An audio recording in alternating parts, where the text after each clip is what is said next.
दोस्तों आज हम हमीरदेव चौहान के विषय में अध्ययन करेंगे।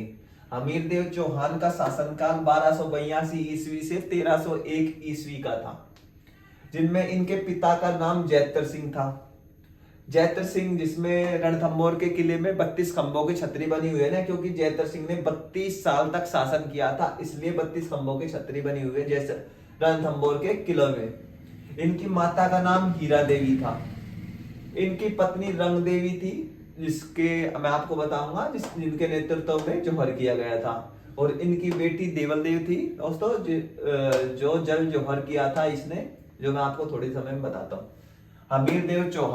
हमीरदेव चौहान ऐसा योद्धा था जिसने 17 युद्धों में से 16 युद्धों में दोस्तों क्या की थी, विजय प्राप्त। अब आगे बढ़ते हैं। जैसे जलालुद्दीन खिलजी ने सर्वप्रथम, जलालुद्दीन खिलजी दिल्ली का शासक था जिसने सर्वप्रथम 1299 ईस्वी में आक्रमण किया था रणथंभौर किले के ऊपर, जिसमें इसकी क्या हुई थी दोस्तों, हार।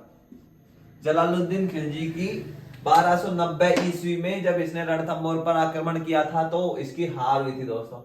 फिर दोबारा आता है ये अगले 2 साल बाद ही, जिसमें दोबारा इसने 1292 ईस्वी में युद्ध किया, जिसमें भी इसकी क्या हुई थी, हार। यह अपने मुकाम को हासिल ही नहीं कर पाया था। जैसे रणथंभौर के किले को हासिल नहीं कर पाया था तो इसके सेनापति ने क्यों ये बोला कि आप दोबारा वापस क्यों लौट रहे हो दिल्ली। तो जलालुद्दीन खिलजी बोलता है कि मैं ऐसे 10 किलो को अपने मुसलमान के एक बाल के बराबर, मुसलमान के एक बाल के बराबर भी नहीं समझता हूं, जलालुद्दीन खिलजी बोलता है। फिर इसके कुछ समय बाद तक कुछ नहीं हुआ, फिर अलाउद्दीन खिलजी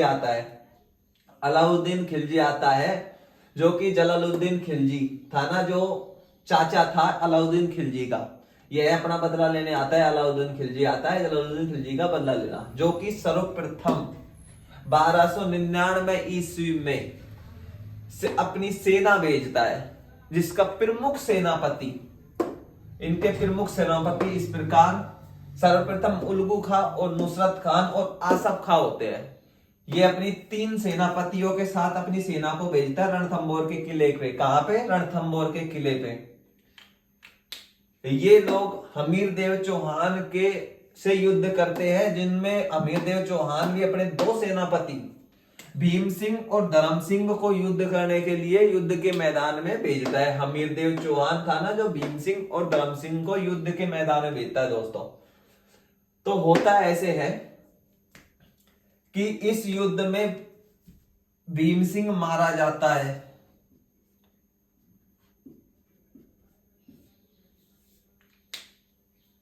भीम सिंह मारा जाता है इस युद्ध में, जो कि फिर सबसे पहले 1299 ईस्वी में जो युद्ध हुआ था ना, सर्वप्रथम युद्ध अलाउद्दीन खिलजी और हमीरदेव चौहान के बीच में, जिसमें भीम सिंह मारा जाता है इनकी ओर से।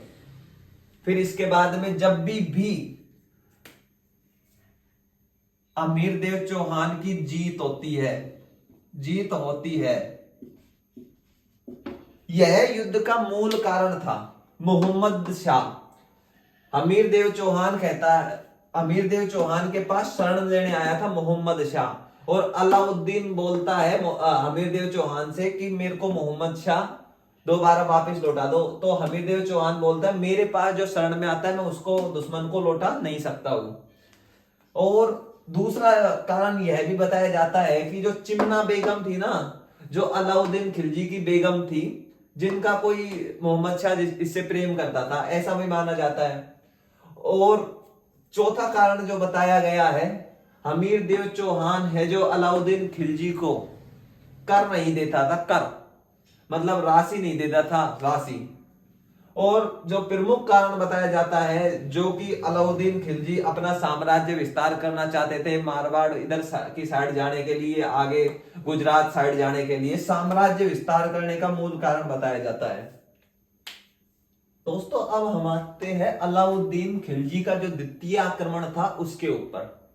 अलाउद्दीन खिलजी कहता है कि हमीरदेव चौहान से कि आप या तो 4 लाख मोहरे या 4 हाथी मुझको दे दो, तो मैं आक्रमण तुम्हारे ऊपर रणथंभौर किले के ऊपर नहीं करूंगा।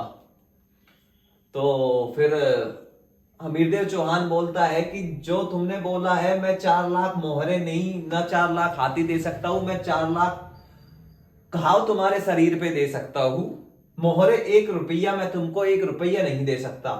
तो ऐसे ये युद्ध होता है जिसमें नुसरत खां, जो इसका सेनापति बन के आया था ना, जो मारा जाता है। नुसरत खां और उलुग खां, इसमें अलाउद्दीन का द्वितीय युद्ध था जिसमें आया था। और आसफ खां तो पहले वाले युद्ध में मैंने तुमको बताया था वो मारा ही गया था। आसफ खां और भीम सिंह पहले युद्ध में मारे गए थे। अब आता है जब इसमें भी इस नुसरत खां मारा जाता है और इसमें भी ये क्या हो जाता है, असफल हो जाता है, मतलब कि हार जाता है। अलाउद्दीन का द्वितीय युद्ध, अलाउद्दीन खिलजी स्वयं हार जाता है, स्वयं तो नहीं आता लेकिन सेना आती है तो वो हार जाती है। अब आते हैं अब तीसरे, अलाउद्दीन का तीसरा युद्ध या अलाउद्दीन स्वयं आता है। अलाउद्दीन जब स्वयं आता है तो सबसे पहले आते ही वो रणथंभौर के किले पे घेराबंदी कराता है। रणथंभौर के किले की क्या कराता है, घेराबंदी। रणथंभौर किले के चारों तरफ घेराबंदी करा के फिर वह सुरंगें बनवाता है। सुरंगें जैसे कि बाहर से बनवाई और अंदर जाने के लिए। तो इसमें भी क्या हो जाता है, सक्षम नहीं हो पाता, सक्षम नहीं हो पाता है। सुरंगों में भी जब यह सक्षम नहीं हो पाता है तो जो हमीरदेव चौहान का रणथंभौर का किला था ना, जिसमें चारों तरफ क्या थी, रणथंभौर किले में खाइया।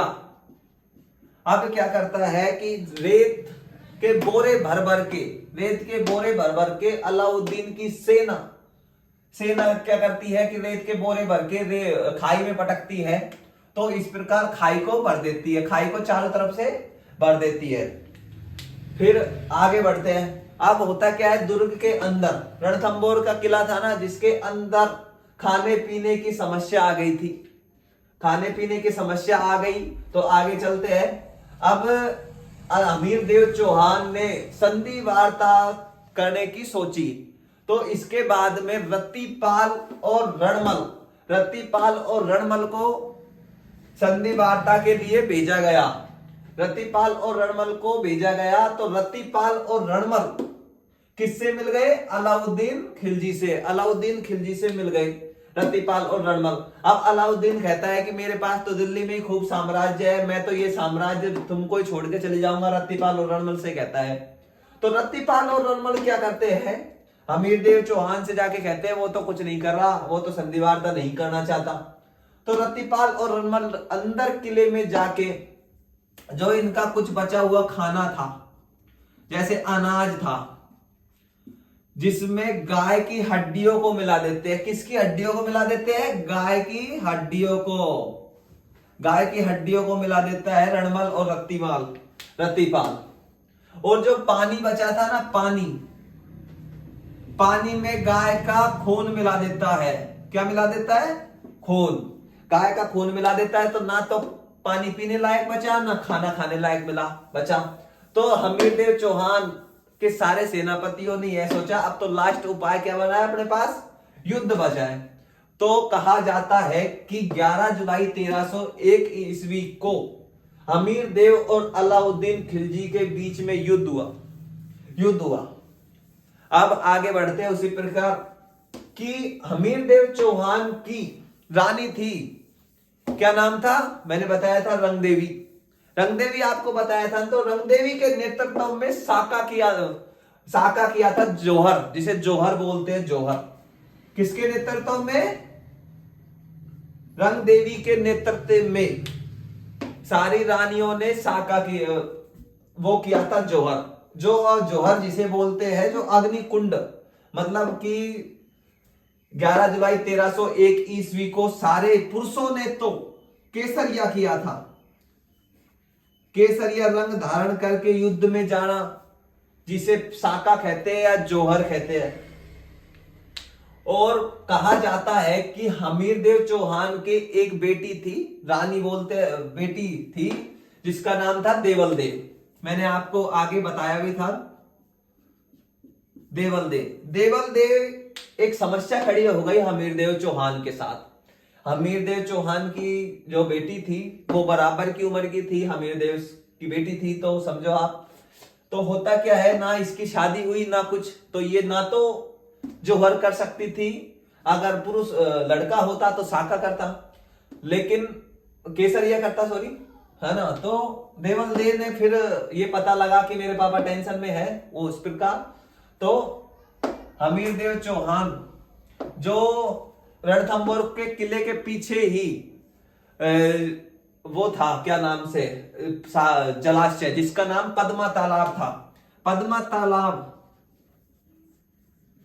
पद्मा तालाब में कूद के इसने जल जौहर कर लिया। कहा जाता है कि रणथंभौर के किले में सबसे पहले जल जौहर क्या हुआ था, जल जौहर या जल साका हुआ था, जो किसके नेतृत्व में हुआ था, किसने किया था, देवल देव ने। और रणथंभौर के किले में हमीर देव की रानियों ने क्या किया था, जौहर किया था, जो अग्नि स्नान बोलते हैं जिसे, अग्नि स्नान की, अग्नि की सारी लकड़ियां जला के उसमें सारी रानियां जाती थी उसे, और जो पुरुष होते थे जो क्या करते थे, केसरिया, केसरिया बांध के युद्ध में जाते थे। तो कहा जाता है कि अलाउद्दीन खिलजी की सेना के आगे हमीरदेव चौहान मारा गया, हमीरदेव चौहान क्या हुआ, मारा गया, हमीरदेव चौहान मारा गया था। अब अमीर खुसरो यह बातें बताता है कि आज कुरुफ का गढ़, मतलब हमीरदेव चौहान के विषय में कह रहा है कि आज कुरुफ का गढ़ इस्लाम का गढ़ हो गया। इस्लाम मतलब अलाउद्दीन खिलजी, इस्लाम का मतलब अलाउद्दीन खिलजी का क्या हो गया, घर हो गया। तो इस प्रकार हमीरदेव चौहान की ये हिस्ट्री है।